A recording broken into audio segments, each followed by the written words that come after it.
Helikopter, helikopter. Para cover, para cover.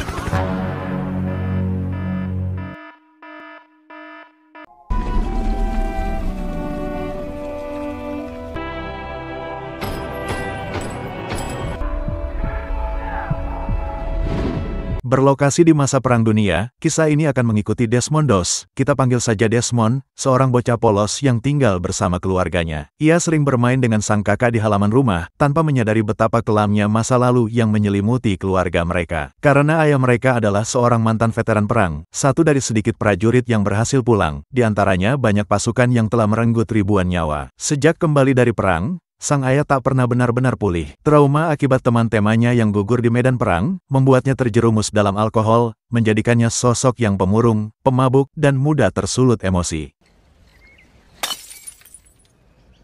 Suatu hari, saat Desmond dan kakaknya sedang bercanda fisik, tiba-tiba situasi berubah menjadi mendadak serius. Dalam kondisi kalut dan emosi yang meledak, Desmond tanpa pikir panjang mengambil batu bata, dan menghantam kepala kakaknya hingga terkapar dalam kondisi kritis.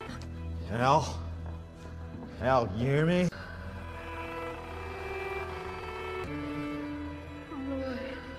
Kejadian nahas itu menjadi titik balik bagi Desmond kecil, saat melihat kakaknya tergeletak tak sadarkan diri karena lemparan batu bata yang dia lakukan sendiri. Desmond kecil seolah mendapat teguran dari Tuhan, seakan dihantam oleh rasa bersalah yang luar biasa. Sejak hari itulah, ia bersumpah dalam diam, tidak peduli seberapa besar tekanan yang ia hadapi, atau seberapa terdesaknya situasi yang akan datang, ia pun berjanji tidak akan pernah lagi menyakiti manusia lain. Membunuh bukanlah pilihan, di mana prinsip itu tertanam kuat dalam dirinya hingga dewasa.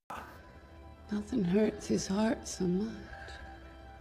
Waktu pun terus berjalan. Desmond tumbuh menjadi remaja yang berpegang teguh pada ajaran agama dan nilai-nilai kemanusiaan. Ia sering menghabiskan waktunya membantu di gereja setempat tanpa pamrih dan dengan penuh ketulusan. Suatu hari, sebuah insiden terjadi tak jauh dari tempat ia berada, yaitu seorang pemuda mengalami kecelakaan parah. Tanpa pikir panjang, Desmond segera bertindak mengangkat dan membawa pemuda itu ke rumah sakit terdekat. Di sanalah dokter menyampaikan bahwa andai saja Desmond terlambat sedikit saja, nyawa pemuda itu tidak akan tertolong. Hari itu menjadi momen penting. Untuk pertama kalinya Desmond menyelamatkan hidup seseorang.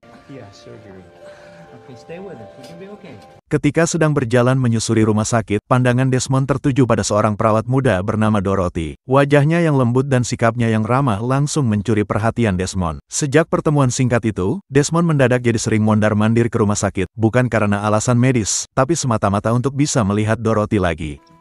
Good luck. Wish me luck, mama. Desmond, yes ma'am. Seiringnya waktu, hubungan Desmond dan Dorothy semakin erat hingga akhirnya mereka resmi berpacaran. Namun alih-alih tenggelam dalam romansa, Desmond justru lebih tertarik menyerap ilmu dari sang kekasih yang berprofesi sebagai perawat. Ia bahkan lebih sering tenggelam dalam buku-buku medis ketimbang berbincang mesra dengan Dorothy. Okay, well, I love you.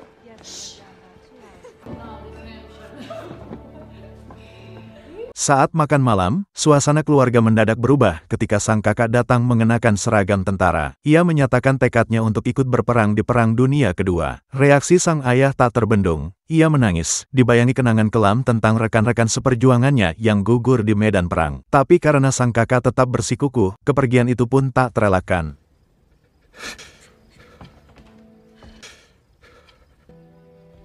Beberapa waktu berlalu, semangat Desmond untuk membela tanah air tumbuh mengikuti jejak sang kakak. Ia pun memutuskan bergabung dalam Perang Dunia Kedua, namun tetap setia pada prinsipnya, yaitu tidak menyakiti, apalagi membunuh. Karena itu ia memilih jalur sebagai tenaga medis. Sebelum berangkat Desmond menyempatkan untuk melamar Dorothy. Di ketika momen perpisahan mereka, terasa emosional saat Dorothy memberinya sebuah Alkitab kecil, sebuah pengingat akan cinta, iman, dan kekuatan di medan perang nanti.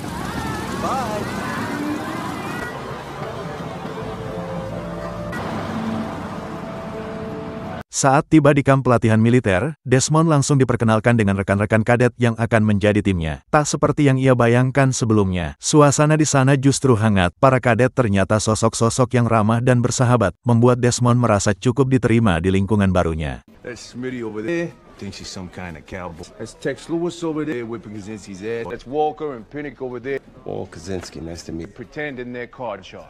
He is a bulldog, yeah. Hey, Beanpole. Hey. Karena lokasi tempur nanti berada di kawasan tebing terjal, latihan hari itu difokuskan pada teknik dasar simpul tali tambang, kemampuan penting untuk memanjat atau menuruni tebing dengan aman. Hampir semua kadet berhasil menyelesaikannya dengan baik, kecuali Desmond. Ia justru membuat simpul aneh menyerupai dua lubang yang bentuknya seperti BH perempuan. Hal itu spontan mengundang gelak tawa dari para kadet lain dan menjadikan Desmond bahan olok-olokan. Not building a bra. Meskipun dinilai gagal dalam latihan simpul tambang, Desmond justru menunjukkan performa luar biasa di sesi ketangkasan fisik. Ia unggul jauh dibanding kadet lainnya, dan hal itu membuat salah satu dari mereka bernama Smithy nampak kesal dan mulai memandang Desmond dengan rasa tak suka.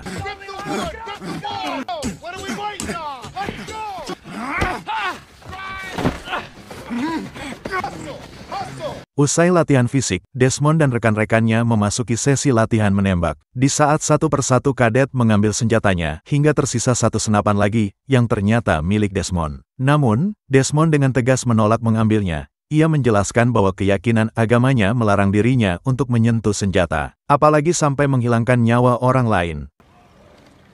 Oh, I'm sorry, Sergeant. Sikap Desmond sontak membuat semua orang terdiam, termasuk sang komandan yang tak habis pikir dengan keputusan tersebut. Meski berkali-kali Desmond menyampaikan permintaan maaf karena menolak perintah, prinsipnya tetap tak tergoyahkan. Bahkan andai ditukar dengan segunung emas sekalipun, Desmond bersikukuh tidak akan pernah menyentuh senjata tersebut. Am I clear? Yes, Sergeant! Desmond akhirnya dipanggil menghadap atasan yang berpangkat lebih tinggi. Di sana, ia harus menjelaskan alasan kenapa ia menolak memegang senjata. Namun sang pimpinan dengan tegas mengingatkan bahwa di medan perang nanti, musuh tak akan peduli pada keyakinan atau prinsip, tak peduli agama melarang atau tidak, tak peduli Desmond sudah cebok apa belum, tak peduli sudah makan apa belum, karena peluru tetap akan datang. Psychiatric discharge. Singkatnya, malam pun tiba. Desmond yang teguh memegang prinsip keyakinannya, menjadi sasaran perbulian oleh teman-teman satu regunya. Mereka merasa bahwa keberadaan Desmond justru akan menjadi beban saat nanti terjun ke medan perang, karena satu orang yang tak mau menyentuh senjata, dianggap bisa merepotkan dan membahayakan keselamatan semua orang.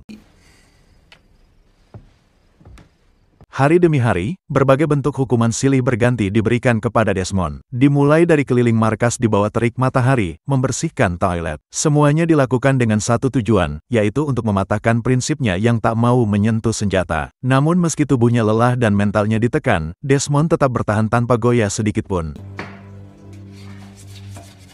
Gosh, your area is a disgrace.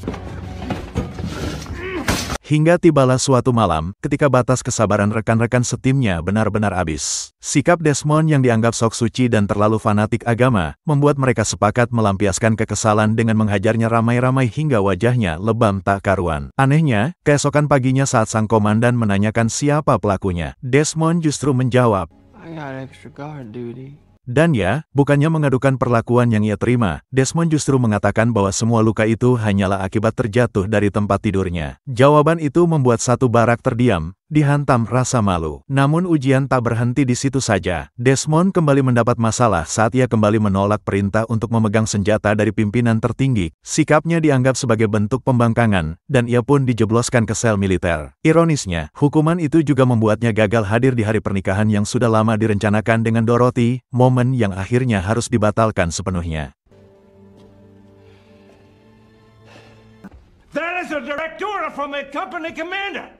Karena segala persiapan pernikahan sudah terlanjur dilakukan, Dorothy yang kecewa akhirnya memutuskan untuk datang langsung ke penjara militer. Di sana ia mencoba membujuk Desmond agar sedikit melonggarkan pendiriannya. Namun Desmond tetap bergeming. Prinsipnya sudah final, ia tidak akan pernah menyentuh senjata, dalam kondisi apapun juga. Maybe I'm prideful.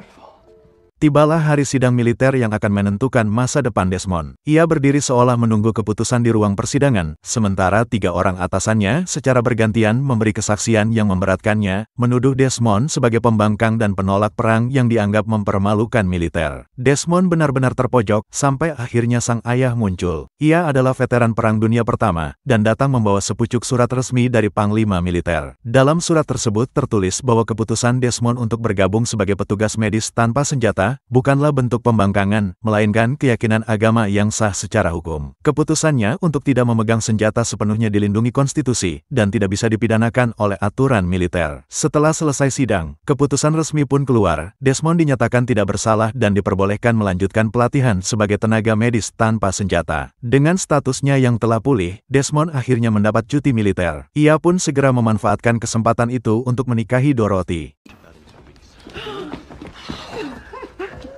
Singkatnya, masa pelatihan telah berakhir. Kini saatnya Desmond dan rekan-rekannya menghadapi kenyataan sesungguhnya, yaitu medan perang nyata. Setibanya di lokasi, mereka langsung disambut oleh pemandangan yang menghantam batin. Sebuah truk militer melaju pelan, membawa tumpukan jenazah prajurit yang baru saja gugur perang. Suasana hening, seolah semua orang sadar, inilah harga dari sebuah pertempuran.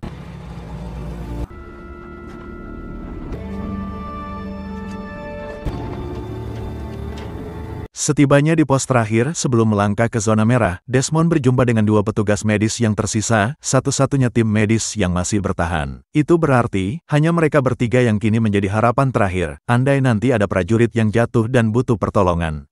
The jabs deliberately target the wounded. Dan inilah tebing terjal bernama Hacksaw Ridge, yang harus Desmond dan para prajurit lewati sebelum masuk ke wilayah tempur sesungguhnya. Di atas sana, sudah menunggu tentara Jepang yang dikenal kejam, bahkan tak ragu meledakkan diri sendiri demi membunuh musuh sebanyak mungkin.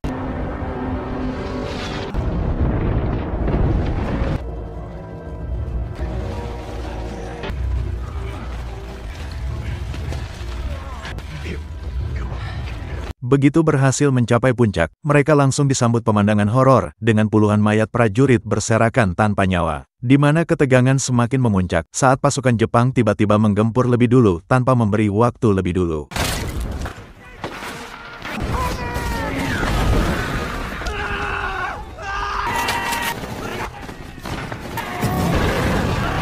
Kini tak ada lagi konflik antar anggota, semua saling bahu-membahu di tengah hujan peluru. Salah satu buktinya adalah saat Smithy dengan sigap menolong Desmond dari sergapan seorang tentara Jepang yang nyaris merenggut nyawanya.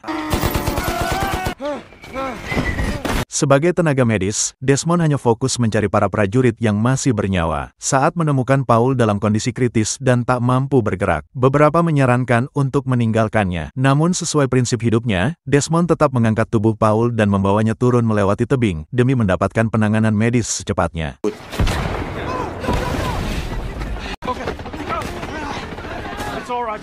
Kembali ke zona pertempuran, sang ketua regu memerintahkan Smithy maju seorang diri sambil membawa peledak. Aksi nekat itu berhasil membuka jalan, sekaligus memukul mundur garis depan pertahanan tentara Jepang yang akhirnya berhasil dihancurkan.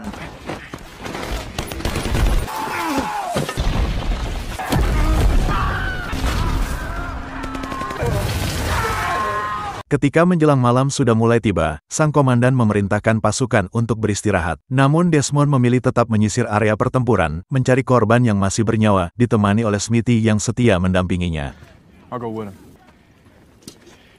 Larut malam ketika keduanya tengah beristirahat, Desmond akhirnya membuka suara. Ia menceritakan alasan terdalam kenapa dirinya menolak menyentuh senjata, yang ternyata bukan semata-mata karena ajaran agama. Menurutnya, memang benar membunuh dilarang oleh keyakinannya, tapi soal memegang senjata, itu adalah prinsip pribadi yang ia ciptakan sendiri. Desmond pun mengenang masa kecilnya yang kelam. Ia tumbuh di rumah yang penuh kekerasan, di mana sang ayah seorang veteran perang yang hancur oleh trauma, sering melampiaskan amarahnya pada Desmond dan kakaknya. Meski menyakitkan, ia masih bisa menerima hal itu. Tapi hal yang membuat Desmond tak terima adalah saat ayahnya mencoba melukai ibu mereka. Dan dari situlah jiwa amarahnya keluar, sehingga Desmond sempat merebut pistol dari tangannya dan menodongkan ke arah sang ayah. Meski pelatuk tak pernah ditarik, tapi di dalam hatinya ia merasa sudah membunuh ayahnya sendiri. Sejak saat itu, ia mengikat janji pada Tuhan, bahwa ia tidak akan pernah lagi menyentuh senjata api, apapun yang terjadi. Keesokan paginya, baru saja membuka mata dari lelah semalam, Desmond dan rekan-rekannya langsung diterjang kepanikan. Tanpa aba-aba, pasukan Jepang melancarkan serangan mendadak yang membuyarkan segalanya. Dan benar saja, ratusan tentara Jepang muncul dari balik kabut perang, menyerbu dengan brutal untuk merebut garis pertahanan. Tak mampu menahan gempuran, Desmond dan para prajurit lain terpaksa mundur. Sang komandan pun segera meminta bantuan artileri untuk menembakkan meriam sebagai penahan serangan, sambil memerintahkan seluruh pasukan untuk turun kembali ke bawah tebing.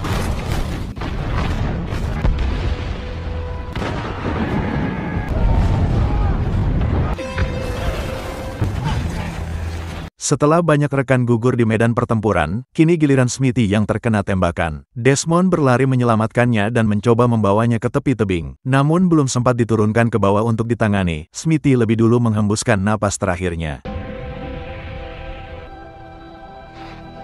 Saat seluruh pasukan telah mundur dan kembali turun, hanya Desmond seorang diri yang masih tersisa di atas medan perang. Di tengah puing dan tubuh-tubuh tak bernyawa, ia pun seolah mengadu pada Tuhan, memohon petunjuk di tengah kekacauan yang mencekam itu. I can't hear you.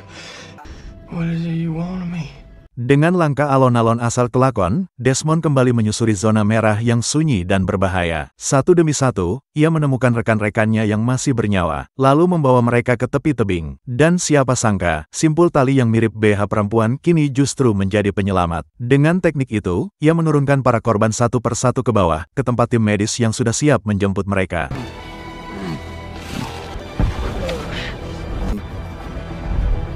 Saat menemukan seorang prajurit bernama Jamal yang masih hidup, Desmond tahu waktunya semakin sempit. Beberapa tentara Jepang mulai mendekat memburu sisa pasukan Amerika yang belum benar-benar tewas. Tak punya pilihan lain, Desmond mengubur tubuh Jamal di balik reruntuhan, lalu ikut merebahkan diri di bawah jasad seorang tentara, berpura-pura menjadi bagian dari kematian agar bisa bertahan tanpa melukai siapapun.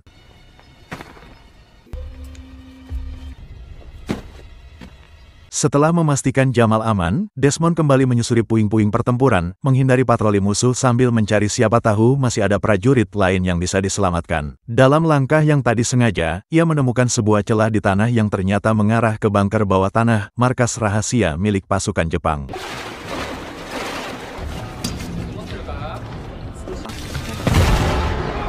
Disinilah ketulusan Desmond benar-benar diuji. Saat menyusuri lorong sempit markas musuh, ia tak sengaja menemukan seorang prajurit Jepang yang tengah sekarat karena luka parah. Alih-alih mengabaikannya atau menghabisinya seperti yang mungkin dilakukan banyak orang, Desmond justru memilih untuk merawat luka prajurit itu. Ia menekan pendarahannya dengan tenang, tanpa sedikit pun rasa dendam atau kebencian di matanya. Sepanjang malam tanpa henti, Desmond tak kenal lelah memanggul satu persatu tentara yang terluka, menuruni tebing berkali-kali. Meski telapak tangannya mulai robek dan dipenuhi darah, ia tetap melanjutkan, tak sekalipun mengeluh, seolah-olah rasa sakit bukan alasan untuk berhenti menolong sesama.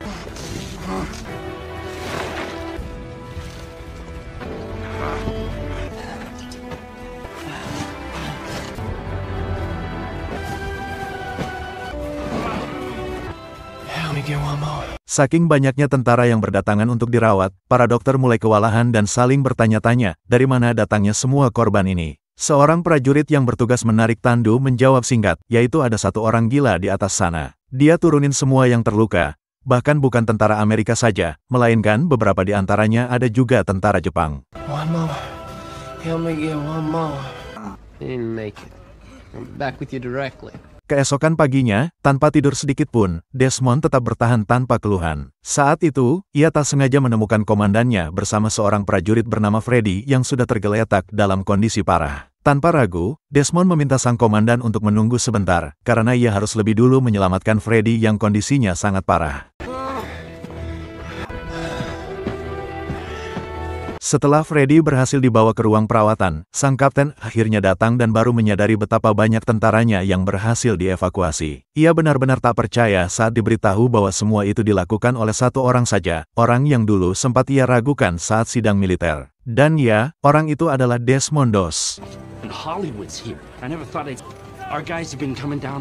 Sementara di atas tebing, Desmond dan sang komandan berada dalam situasi genting. Beberapa tentara Jepang mulai mendekat, tapi bukannya menyerang atau menembak. Desmond justru memakai senjata itu sebagai alat bantu menarik sang komandan yang terluka. Keduanya pun saling bahu-membahu, berusaha menyelamatkan diri menuju ke tepi jurang alias tebing.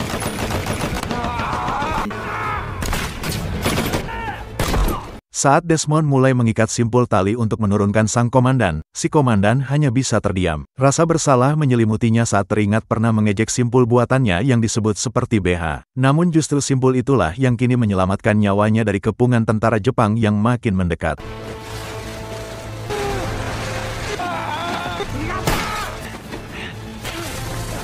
Begitu sang komandan berhasil diturunkan dengan selamat, Desmond pun segera menyusul. Di saat yang sama, beberapa tentara Jepang tampak muncul di tepi jurang. Tanpa menunggu lama, para prajurit Amerika langsung memberondongkan tembakan ke arah mereka, memberi perlindungan penuh hingga akhirnya Desmond berhasil ditarik ke tempat aman. Disinilah titik paling menyentuh dari seluruh kisah ini. Semua prajurit, termasuk mereka yang dulu meremehkannya, kini memberi penghormatan penuh pada Desmond. Rasa hormat itu lahir bukan karena jabatan atau senjata, melainkan karena keteguhan hati dan keberaniannya yang tak pernah goyah.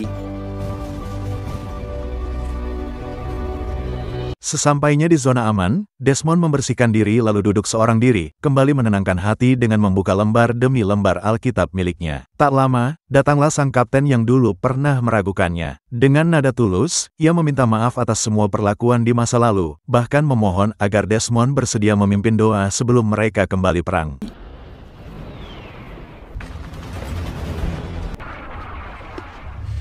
Setibanya di medan tempur, para prajurit bertarung habis-habisan dengan semangat baru. Pertempuran berlangsung sengit, namun akhirnya pasukan Jepang berhasil dikalahkan. Di tengah kekacauan itu, Desmond terkena ledakan yang melukai kedua kakinya. Saat akan dievakuasi dengan tanduk gantung, satu hal yang ia minta hanyalah kitab sucinya, penjaga keyakinannya selama ini.